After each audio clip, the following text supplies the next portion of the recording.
अस्सलामुअलैकुम, welcome to my YouTube channel Standard Academy. आज की इस वीडियो में हम आपको बताएंगे कि कैनवा की मदद से हम फ्रेंडशिप डे के मौका पर अपने दोस्तों के लिए खूबसूरत विश कार्ड कैसे बना सकते हैं। कैनवा एक ज़बरदस्त ऑनलाइन टूल है जो आपको आसानी से क्रिएटिव और अट्रैक्टिव डिज़ाइन बनाने में मदद देता है। इस वीडियो में हम आपको दिखाएंगे कि किस तरह चंद सिंपल स्टेप्स को इस्तेमाल करते हुए एक इंतहाई खूबसूरत और अट्रैक्टिव कार्ड तैयार किया जा सकता है जो आपके दोस्तों को बहुत पसंद आएगा। तो दोस्तों, अपनी क्रिएटिव सलाहियतों को बरोकार लाते हैं तो मिलकर अपने दोस्तों के लिए एक शानदार विश कार्ड बनाना सीखें। इंटरनेशनल फ्रेंडशिप डे हर साल 30 जुलाई को सेलिब्रेट किया जाता है पूरी दुनिया के अंदर। चलिए स्टार्ट करते हैं।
मज़ीद इस तरह की वीडियोस के लिए मेरे YouTube चैनल को सब्सक्राइब कर लें और बेल आइकॉन को प्रेस कर दें ताकि आइंदा आने वाली वीडियोस की नोटिफिकेशन आपको मिल सके।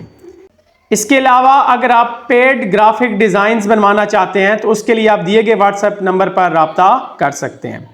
तो बहुत जल्द मिलते हैं नेक्स्ट वीडियो में, तब तक के लिए अल्लाह हाफिज़।